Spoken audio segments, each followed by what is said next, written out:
Este, este é um recado para todos os alunos do Saúde com a gente.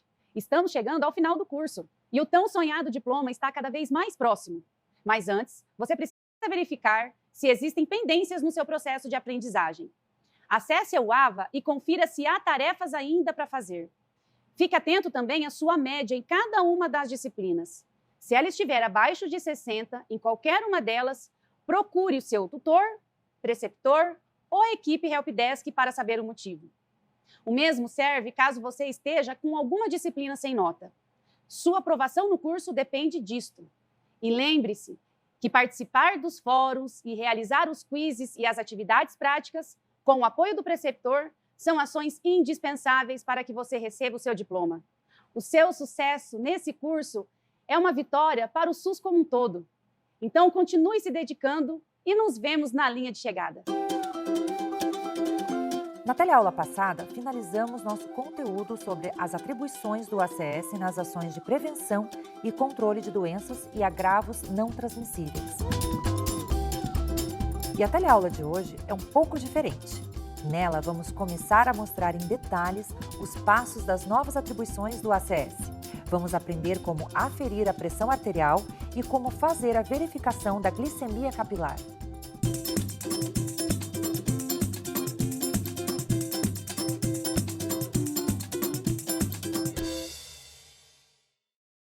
Você se lembra no início do curso quando dissemos que as políticas de saúde estão muito mais próximas dos profissionais de saúde e da população do que muitos imaginam? Pois é, toda essa caminhada que estamos traçando ao longo do curso Saúde com a gente começou com a política de saúde, mais precisamente Política Nacional de Atenção Básica. Regina Gil vai explicar melhor essa relação para a gente. Como que a Política Nacional de Atenção Básica impacta o trabalho do agente de saúde e como o trabalho do agente impacta essa política. A PNAB é um documento bastante importante, ele dá uma retaguarda para o trabalho do agente comunitário e de toda a equipe da atenção básica. Como ele impacta nas ações do agente comunitário?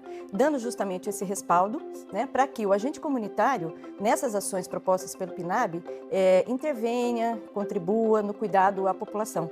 Imagina o tanto de agentes comunitários hoje fazendo a aferição de pressão, verificando a glicemia, tendo um olhar do cuidado integral ao paciente, podendo verificar uma temperatura no momento de uma visita. Isso tudo contribui para que o cuidado seja qualificado e que a gente possa ter atenção precoce, diagnóstico precoce nas patologias, além de todo o acompanhamento. Então, é uma ação que, ao mesmo tempo, é de prevenção, é de promoção e de atenção à saúde da população. E as novas atribuições do agente comunitário ampliam a capacidade da equipe da atenção básica de prevenir agravos, identificar e diagnosticar doenças e orientar os usuários sobre práticas de autocuidado. O principal objetivo do processo de formação técnica dos agentes comunitários de saúde e agentes de endemias é o fortalecimento das ações de integração destes profissionais no âmbito da atenção primária. Sem dúvida, é um processo que precisa ser parte da rotina dos agentes, porque contempla uma ampla variedade de ações no território, com benefício direto para as equipes, para a comunidade, para além da visita domiciliar, envolvendo também ações de planejamento integrado. Na atenção básica, a resolutividade visa também resolver a grande maioria dos problemas de saúde da população.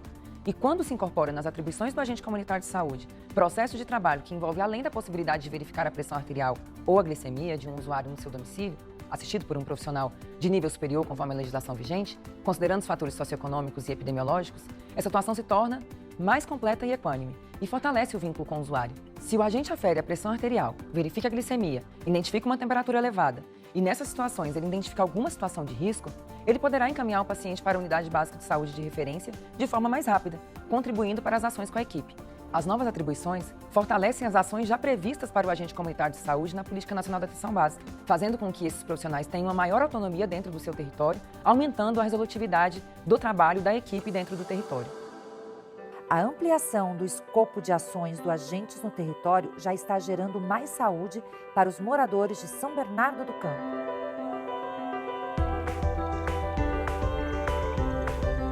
Eu trabalho há 12 anos aqui na Unidade Básica de Saúde Alves Dias, em São Bernardo do Campo.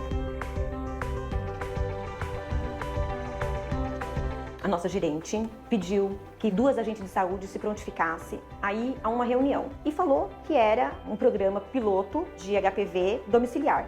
A ideia do projeto surgiu a partir de um grupo de pesquisadoras da Faculdade de Medicina aqui do ABC e queriam utilizar São Bernardo do Campo como campo para esse projeto, para essa pesquisa.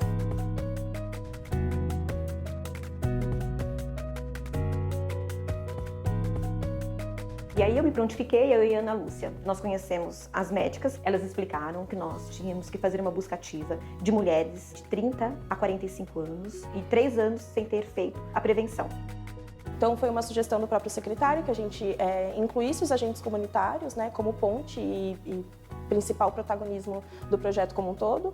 Então fizemos uma reunião com 2 agentes comunitárias por unidade, de 2 a 3, dependendo do porte da unidade, onde as pesquisadoras fizeram como se fosse uma aula mesmo, sensibilizando da importância da prevenção.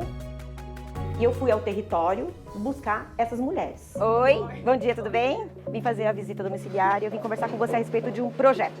Vamos lá? A gente tem um projeto que é a coleta do Papa Nicolau em casa. Eu vim trazer o kit e explicar para você.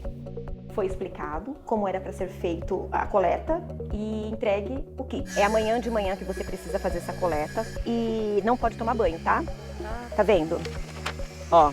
Essa coleta tinha que ser feita no período da manhã, sem tomar banho, lava bem as mãos, retire da embalagem, coloca a perna em algum banquinho, introduz, dá uma rodadinha, tá vendo? Realiza um movimento circular com o bastonete e põe dentro do copinho.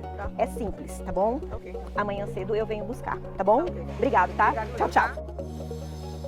Essas coletas foram para o laboratório e todo o processo dos exames, o laboratório e as meninas responsáveis pela parte burocrática que entrar em contato com essas mulheres. Foi feita a coleta. Dani, a respeito da sua coleta, você teve retorno dos exames? Deram todos negativos. Eu fui muito bem recebida. Quando saiu o resultado, eles me ligaram e eu fui até uma unidade e deu tudo certo.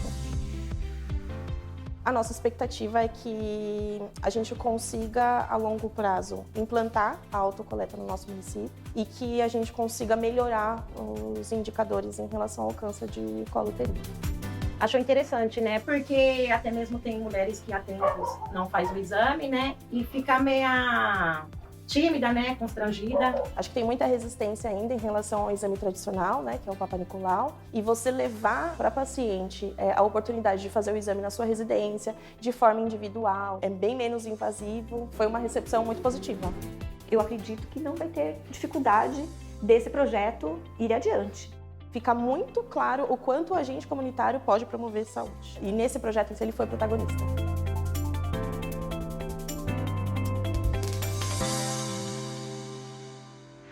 E como também já dissemos durante o curso, novas atribuições não significam mais trabalho, e sim mais efetividade. As novas atribuições dos agentes comunitários de saúde e também dos agentes de combate às endemias vêm apenas nos dar fortalecimento e subsídios cada vez melhores para que a gente faça e realize as nossas atividades rotineiras, as nossas visitas casa a casa, com mais objetividade, com mais segurança e, claro, trazendo com certeza uma visita de mais qualidade, que a gente vai, com certeza, com essas novas atribuições, poder fortalecer o vínculo que o agente comunitário de saúde e endemia já tem com as famílias dos seus territórios, podendo dar uma assistência mais efetiva às famílias assistidas por nós.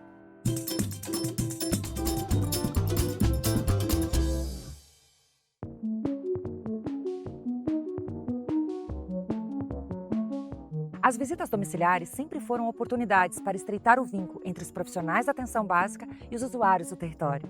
Agora, com as novas atribuições do ACS, a atenção básica vai estar ainda mais presente na vida, na rotina e no lar das pessoas.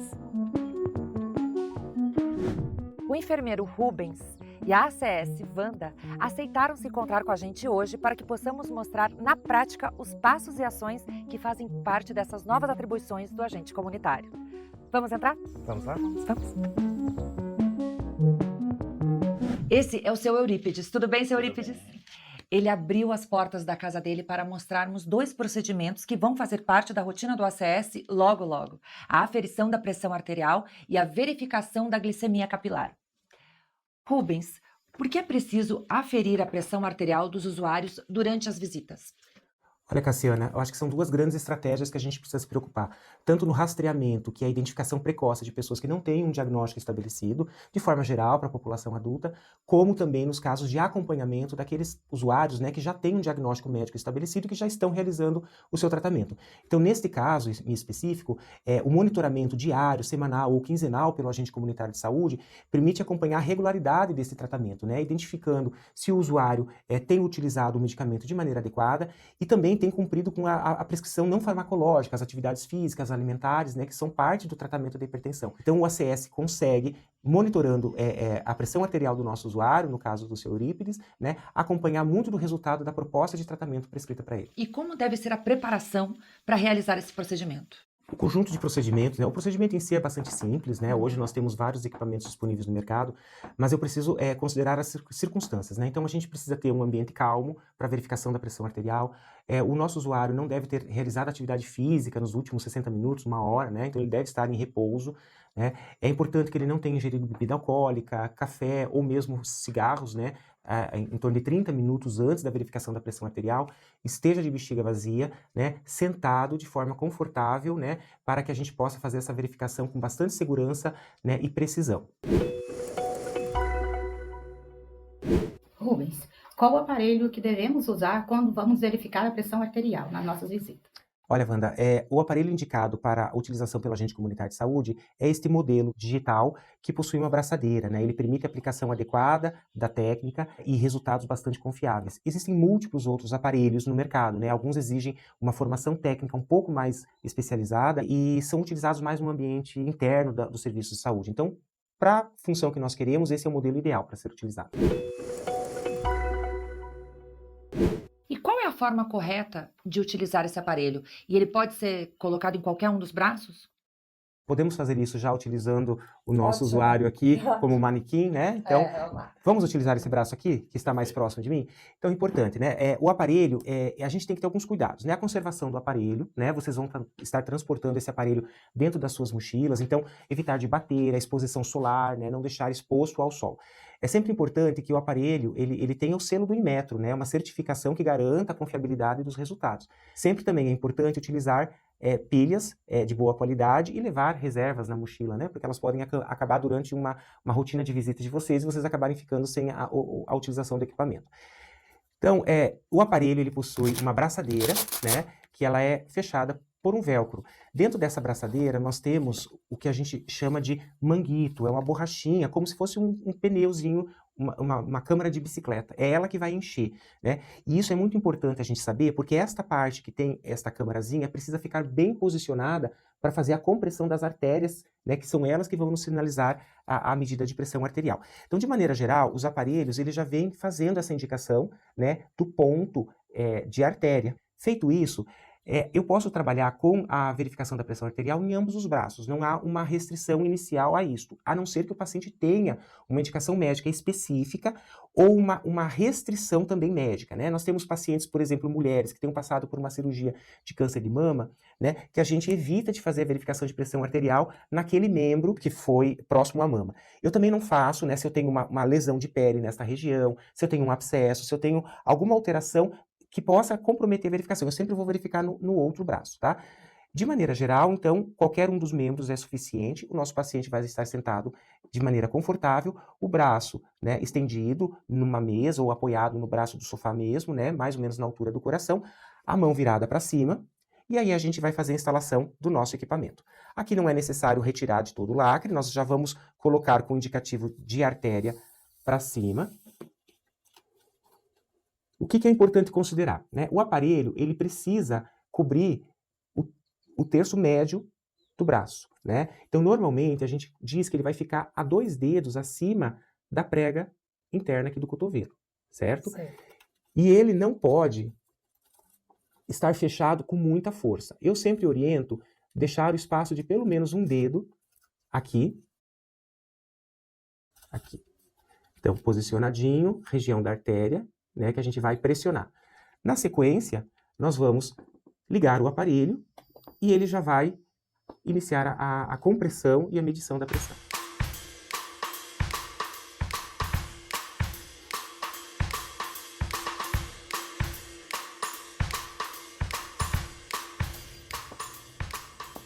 Ele sinalizou a leitura, então aqui nós temos o resultado da pressão sistólica, que é a pressão mais alta, a pressão diastólica, que é a pressão mais baixa, e a frequência cardíaca. Aqui a nossa pressão deu 141/69, então a pressão sistólica, que é a pressão mais alta, né, 141, e a diastólica 69. Nós temos também uma frequência cardíaca de 70, né, são valores muito bons, para o seu Eurípides, né, que é um paciente que tem um diagnóstico de hipertensão arterial, mas está aí com uma boa adesão ao seu tratamento, né, ao uso dos medicamentos e as demais estratégias não farmacológicas que são fundamentais.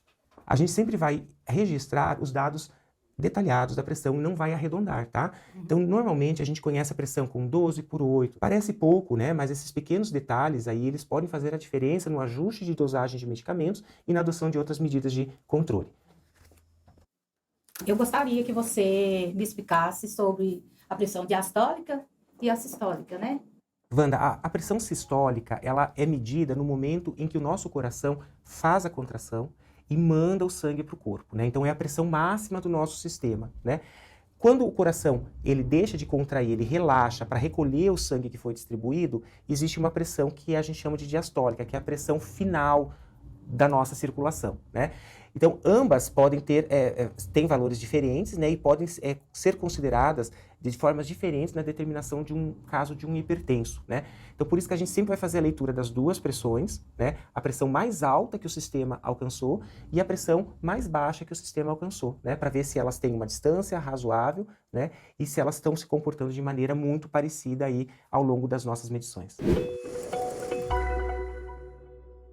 Professor, qual os erros mais comuns no momento que a gente vai aferir a PA? Olha, são vários os erros que a gente pode cometer, né? Primeiro, não observar aqueles cuidados que a gente havia indicado, de 60 minutos de não realização de atividade física, da alimentação, do uso do café, da bexiga cheia, das pernas cruzadas, né? Ou mesmo de um ambiente que não seja adequado. Tem alguns pacientes que têm o que a gente chama de síndrome do jaleco branco. Só o fato de colocar um aparelho de pressão, a pressão arterial se eleva. Então, um ambiente de confiança, a gente precisa identificar isso.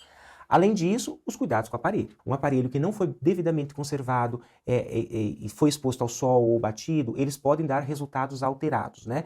Então há uma indicação de que todos os aparelhos de pressão passem por uma revisão anual para que a gente tenha segurança de que esse aparelho que a gente está utilizando, ele está dando os resultados adequados. E por fim, é como nós vamos instalar este equipamento. Se eu não instalar ele de maneira adequada no braço a ser avaliado, há uma chance grande de eu ter uma verificação de pressão não real, ou um pouco maior ou um pouco menor daquilo que se espera, né? Então a utilização da técnica adequada, posicionando sempre no antebraço, naquela região que vai cobrir a artéria braquial, que é a artéria que vai me permitir a verificação, né? Se eu não fizer isso respeitando o indicativo, o próprio desenho do aparelho, então há uma chance grande de eu ter um resultado equivocado, o que obviamente compromete a qualidade do acompanhamento e do atendimento desse nosso usuário. Qual, assim, seria esse ambiente que você passou?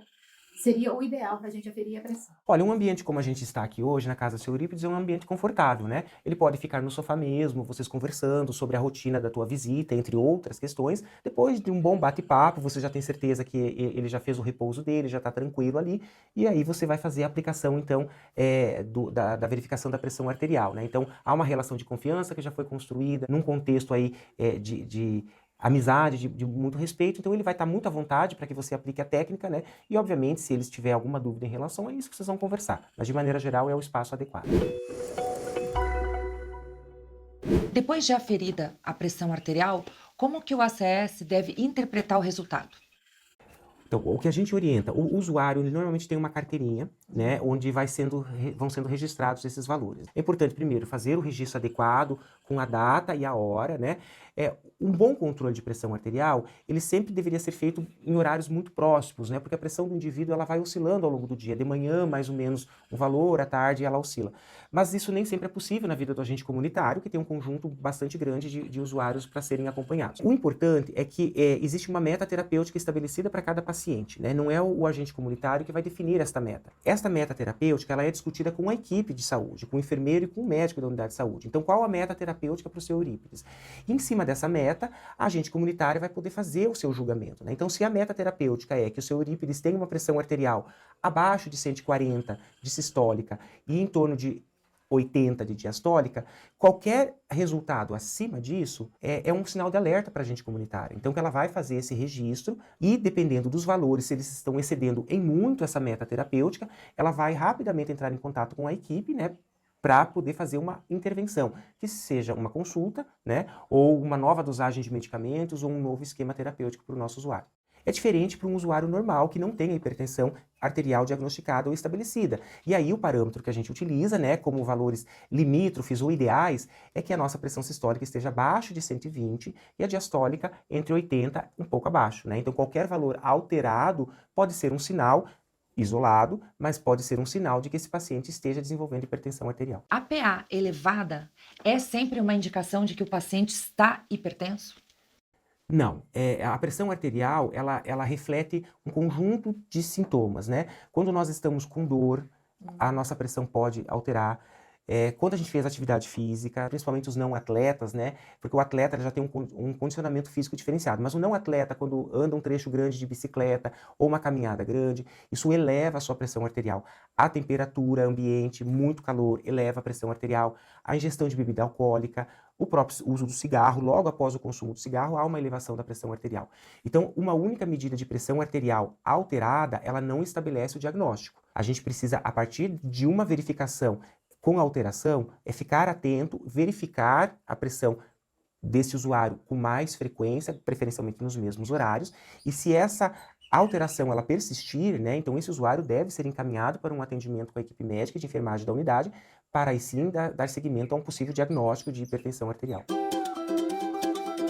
Este é um recado para todos os alunos do Saúde com a Gente. Estamos chegando ao final do curso e o tão sonhado diploma está mais próximo do que nunca. Mas antes, você precisa verificar se existem pendências no seu processo de aprendizagem. Acesse o AVA e confira se há tarefas ainda por fazer. Fique atento também à sua média em cada uma das disciplinas.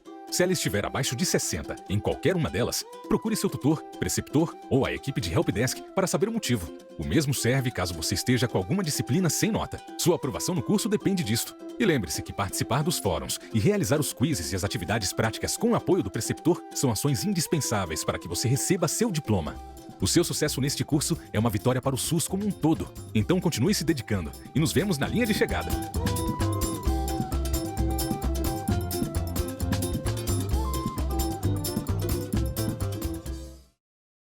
Rubens, vamos falar agora sobre a verificação da glicemia capilar.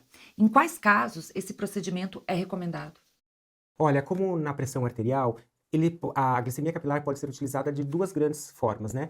No rastreamento de pessoas que não conhecem ainda a sua doença, mas que têm indicativo, então uma estratégia ampla da equipe da unidade de saúde, que vai ser decidida pela própria equipe, e o agente comunitário pode participar efetivamente aplicando o teste. E segundo, mais importante neste caso, é para o controle dos nossos usuários que já possuem o diagnóstico de diabetes mellitus e que precisam de um acompanhamento mais de perto, né? Então o agente comunitário de saúde, ele pode oferecer este controle nas suas visitas diárias, né? Normalmente por indicativo da própria equipe de saúde, equipe de enfermagem, equipe médica, de um paciente com difícil adesão ao tratamento, ou mesmo um paciente que não tenha condições de mobilidade para ir para a unidade de saúde e fazer isso com uma certa frequência, né?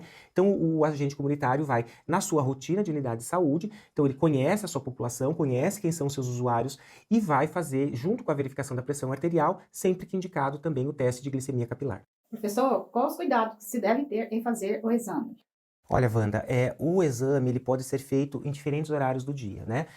O mais importante seria, ou o ideal seria, que a gente pudesse fazer a glicemia capilar em jejum, né? Então, dependendo do momento do dia que eu faço, a gente classificaria ela como uma glicemia pós-prandial, e os resultados vão ser muito diferentes daqueles encontrados numa glicemia em jejum, né? E também é diferente da gente pensar aqueles exames de glicemia que a gente faz no laboratório. No laboratório é um exame que exige um jejum de 8 horas, né?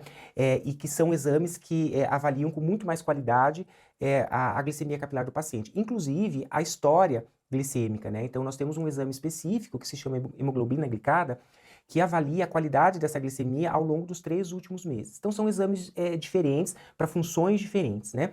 No caso específico da glicemia capilar que vocês vão utilizar no território, ela permite o monitoramento da glicemia do paciente. Dificilmente vocês vão chegar na casa dos pacientes antes que eles tenham consumido algum alimento, né? Então, eles não vão mais estar em jejum. E isso é importante que seja registrado, porque o resultado ele vai ser bem diferente daquele que eu encontraria com o paciente em jejum. Rubens, o que são metas glicêmicas e por que elas são tão importantes para o trabalho da equipe da atenção básica? A meta glicêmica vai ser definida pelo profissional médico assistente e pelo enfermeiro da unidade de saúde a partir do quadro geral daquele paciente, né? Então, quanto que eu espero que esse paciente mantenha de glicemia, né, ao longo do mês.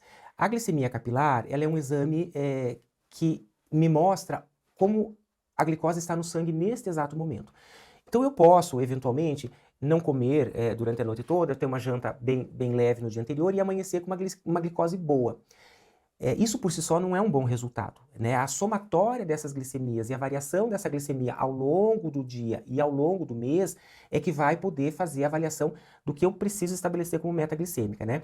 Para isso é necessário um exame laboratorial, que é um pouco mais sofisticado, que é a hemoglobina glicada, né? Ela permite avaliar a memória da glicose ao longo desses últimos 90 dias, né?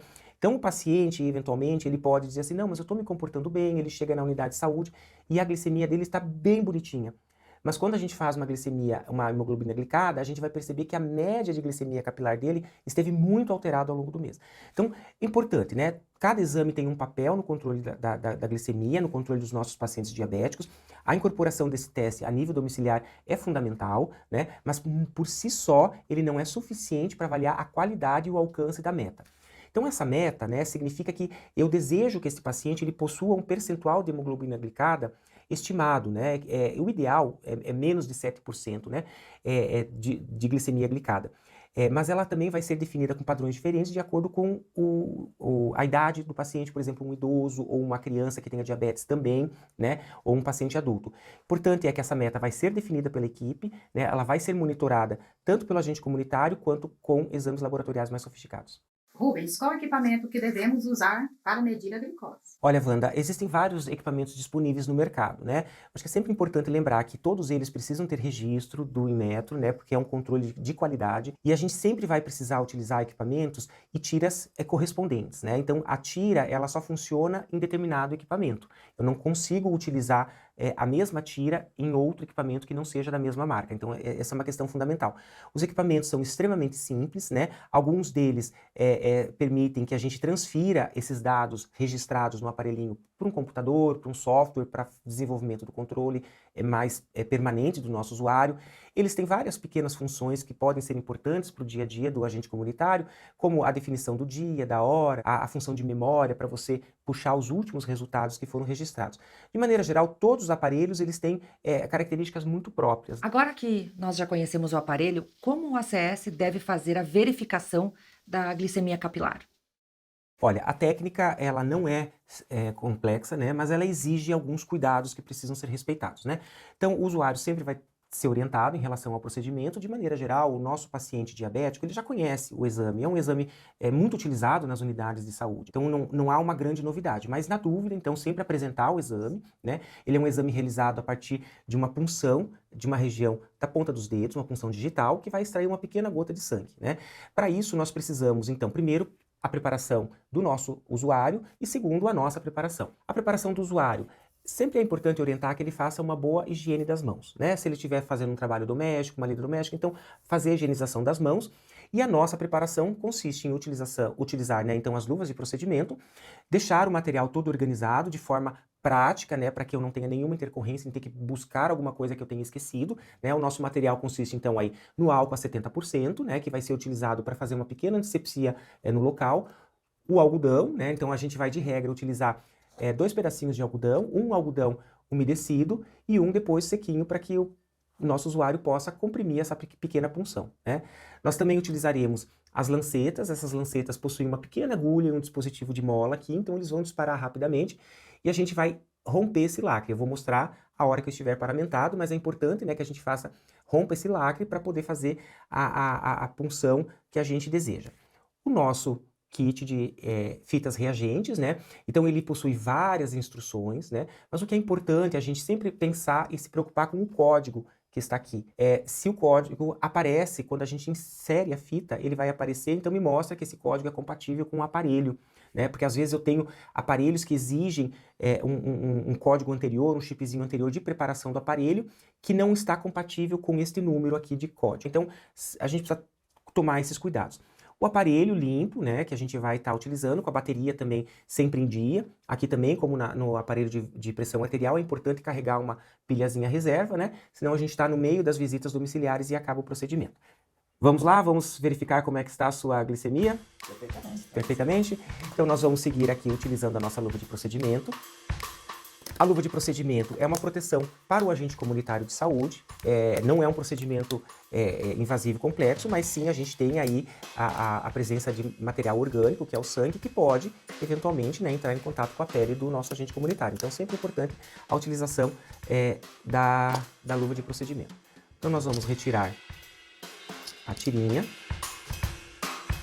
Sempre importante manter o frasco fechado, porque a umidade compromete a qualidade do nosso reagente, também proteger contra a exposição solar e a temperaturas elevadas, né? Então, tirou a tirinha, já fecha o dispositivo.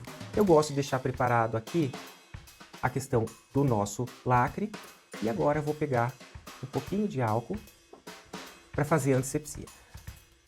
Sempre importante a verificação, a punção na lateralzinha do dedo, que é uma região menos dolorida para o nosso paciente. Dedão, o indicador. Então a gente vai fazer uma antisepsia ampla aqui.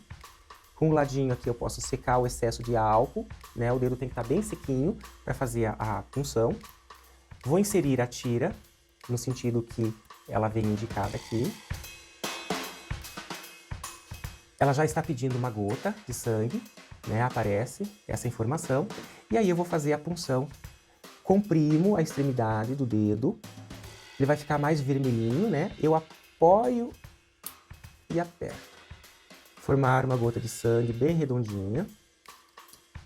E depositar no centro da partezinha verde. E inicia-se a contagem, então. 92 milímetros mg por decilitro, né? Um resultado super bom. Acabou de fazer um lanchinho, né? O seu Eurípides está com uma glicemia bem adequada. Professor, e quando seria, assim, para o agente de saúde, né, estar encaminhando o paciente, né, para a estratégia de saúde? Tá, isso vai depender de um conjunto de fatores, né? Mas o importante é sempre lembrar qual que é a meta glicêmica do nosso paciente. Toda a glicemia, ela oscila ao longo do dia.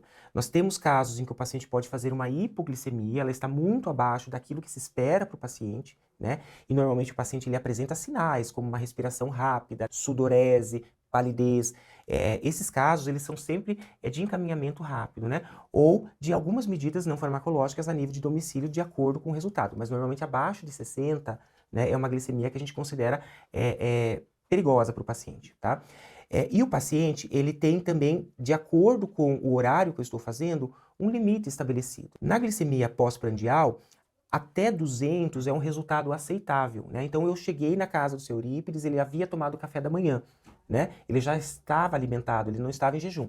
Então uma glicemia até 200, ela é tida como normal, ela é aceitável, né? Porque ela foi feita fora do horário de jejum. Agora um paciente que eu verifico a glicemia antes da sua primeira refeição, ainda em jejum, o que a gente espera, né, é que ela esteja abaixo de 100.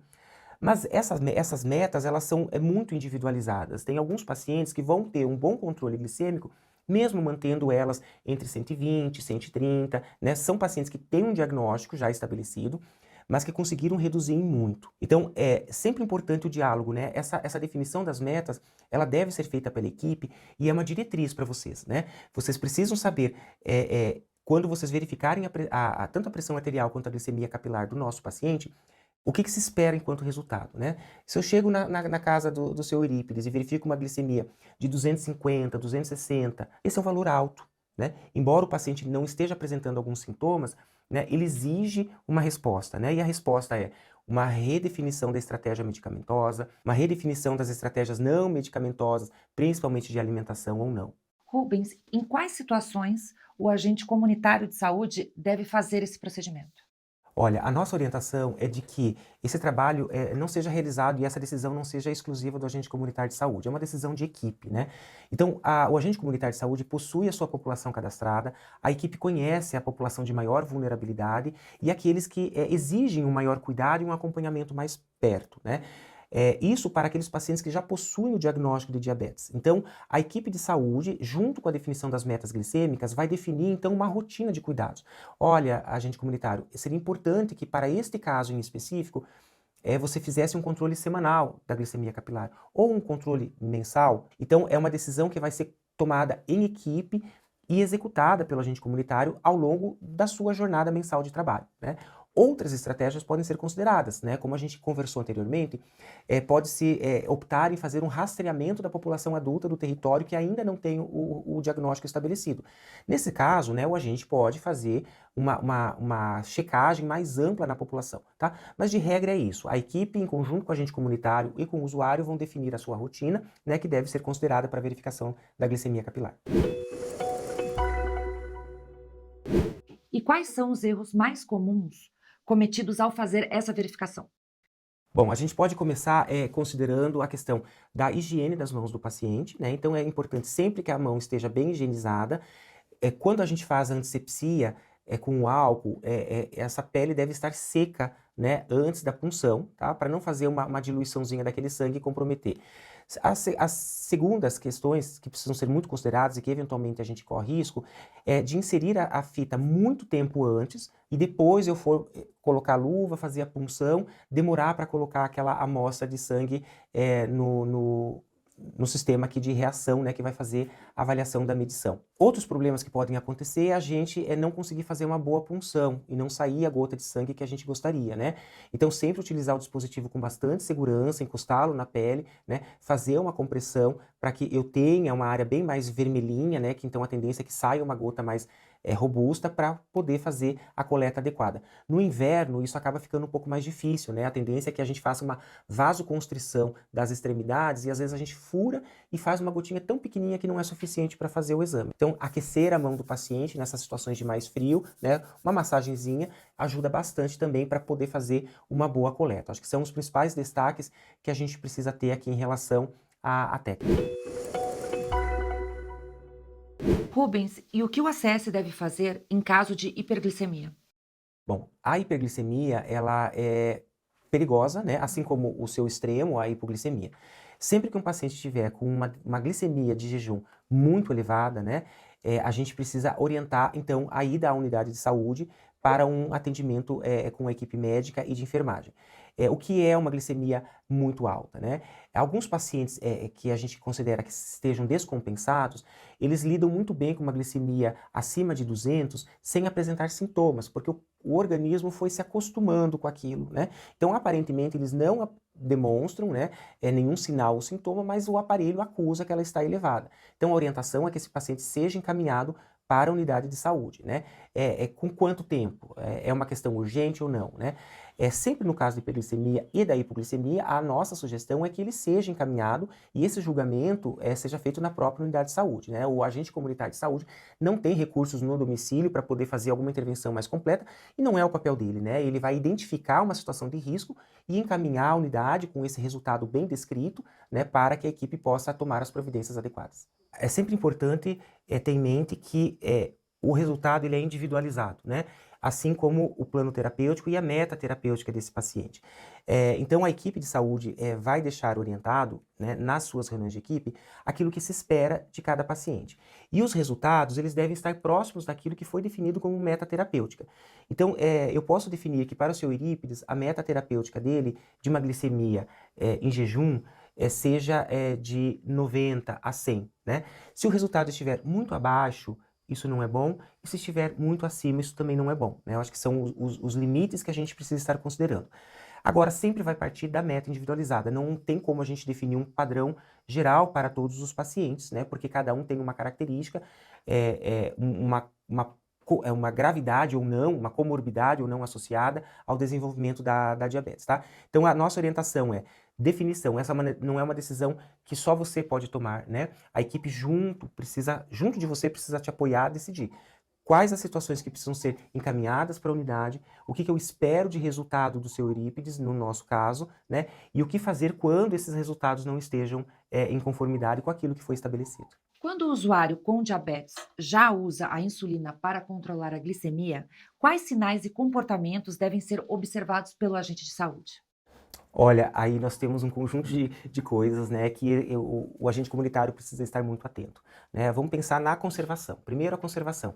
A insulina deve estar devidamente conservada, né? Recomenda-se que a insulina em uso, ela seja mantida sob refrigeração ou numa parte fresca da casa, né? A gente comenta muito de colocar próximo ao filtro de água, né, que é uma área normalmente fresca. Segundo, se ele consegue utilizar adequadamente, né, a sua insulina. Nós temos hoje dispositivos, a caneta, né, que tem sido disponibilizada cada vez a um grupo maior de pessoas, mas a grande maioria dos nossos usuários ainda utiliza a seringa com agulha, né? Então a utilização adequada dessa seringa, da dosagem certa de insulina é fundamental, né, porque a insulina é um hormônio sintético que vai ser aplicado e o efeito dele é rápido no organismo, né? Então, um paciente que colocar uma dose errada, ele pode fazer uma hipoglicemia bastante importante, né? Agora, de maneira geral, também temos os cuidados em orientar, né, o rodízio de aplicação dessa insulina. A equipe de enfermagem vai fazer isso e possivelmente você vai poder acompanhar sempre de perto também, né, como utilizar a técnica específica de aplicação, né? Se o usuário está conseguindo desenvolver essa técnica. É um usuário muito idoso, né, com baixa visão, que não consegue tirar a dose certa, né? São sinais de alerta para o agente comunitário. Ele precisa observar isso no domicílio e encaminhar essa demanda para a equipe de enfermagem para que ela possa fazer um atendimento mais personalizado para o nosso usuário, né, garantindo que esta insulina seja aplicada de maneira adequada, que esteja conservada de maneira adequada, né, e nos horários adequados, né, para que aquele resultado de controle de glicemia que eu quero seja estabelecido. E quando o resultado sugere uma hipoglicemia, o que deve ser feito? Olha, a hipoglicemia normalmente vai estar sendo considerada abaixo de 60, né? Mas cada paciente também vai reagir de uma forma diferente, né? Algumas pessoas com uma glicemia de 70 já começam a sentir alguns sinais, né? Como sudorese, a respiração fica um pouco mais acelerada. E de maneira geral, o usuário que utiliza a insulina, que é o que normalmente faz as crises de hipoglicemia, ele já, além de conhecer esses sintomas, ele também já tem algumas receitinhas que foram repassadas para fazer o controle desse sintoma rapidamente. Porque a grande maioria das hipoglicemias são consideradas leves, né? O paciente sente um pouco de mal-estar, ele mesmo às vezes tem um aparelho de glicemia em casa, já faz o seu controle, já identifica isso e faz a correção aí de acordo com algumas orientações que a própria equipe médica de enfermagem normalmente sugere, como a ingestão de um chá adoçado, às vezes de uma bala, de um suco natural que possa fazer a elevação da própria glicemia naquele momento. Rubens, todas essas técnicas que acabamos de mostrar fazem parte das novas atribuições do ACS? Fazem parte das novas atribuições e chegam em muito bom tempo. O território é dinâmico, o território é complexo, os nossos pacientes eles precisam serem particularizados no seu cuidado, né? O agente comunitário de saúde muitas vezes se sentia frustrado, né, de vivenciar algumas situações no domicílio e não poder responder àquela necessidade naquele momento, né, ter que voltar para a unidade de saúde, destacar alguém da equipe de enfermagem para realizar algumas técnicas que ele mesmo pode agora executar. Isso torna o trabalho do agente comunitário mais denso, mais completo, mais resolutivo, principalmente considerando as pessoas mais vulneráveis do território, com maior dificuldade de deslocamento. Então a incorporação de todas essas técnicas que têm sido discutidas e apresentadas fortalecem muito, não só o agente comunitário, mas todo o trabalho da equipe de saúde da família. Rubens, muito obrigada pela sua participação na nossa teleaula hoje. Eu que agradeço a possibilidade de estar aqui, né, junto ao seu Eurípides, a Wanda, e a possibilidade de contribuir com a formação desse exército de agentes comunitários de saúde que também tem servido ao Sistema Único de Saúde e apoiado a todas as nossas equipes. Então, obrigado, né, pela disponibilidade de todos vocês. Wanda, também quero te agradecer, muito obrigada pela sua participação. Sou eu que agradeço, né, todos vocês. Como se diz, fiquei muito feliz, né, em ser uma sorteada das agentes de saúde, em participar com vocês, né. Aprendi muito com vocês hoje, porque é uma novidade, né, para todos nós, né, aferição, né, de pressão, né, e de glicemia. Então, obrigada. E seu Eurípides, muito obrigada por nos receber aqui tão bem na sua casa. Eu colocarei à disposição de todos vocês, quantas vezes precisar, estaremos aqui. Obrigada. Muito obrigado. E agora vamos conferir o resumo do conteúdo de hoje. Na teleaula de hoje, vimos que a medida correta da pressão arterial é condição para o diagnóstico da hipertensão arterial sistêmica. Mostramos que o equipamento que será utilizado pelo ACS na aferição da pressão arterial é o medidor automático digital. Você viu também que o controle dos níveis glicêmicos dos usuários é essencial para o tratamento do diabetes mellitus. Falamos sobre a necessidade de definir e utilizar metas glicêmicas no acompanhamento dos casos diagnosticados de diabetes. E vimos que o glicosímetro é o equipamento que deve ser usado na verificação da glicemia capilar. A teleaula que vem é a última do nosso curso. Vamos mostrar como aferir a temperatura axilar, como orientar os usuários sobre a correta administração de medicamentos e como verificar os dados antropométricos. Não perca! No AVA, você vai poder conferir mais informações sobre os procedimentos que mostramos hoje. Até a próxima teleaula. Bons estudos! O curso Saúde com a gente veio só para agregar mais e para nos capacitar melhor. A nossa profissão já existe há muitos anos, mas ela não tinha essa capacitação. São aulas fáceis da gente conseguir aprender, nós já temos a prática, mas a gente precisava dessa teoria. Essa teoria está chegando e a gente já está conseguindo levar ela para o nosso dia a dia profissional. Eu sou ACS há 16 anos numa área rural. Então, são pessoas que têm uma distância grande da cidade e eu acabo sendo o único elo deles com a saúde. Então, eu acho muito importante assim, a gente estar capacitado para conseguir chegar nessa população e essa população também ter acesso a tudo que a saúde pode oferecer para ela. O SUS que é feito para todos e agora está conseguindo chegar com mais atenção, com mais cuidado e com mais capacidade até as pessoas que realmente precisam dele.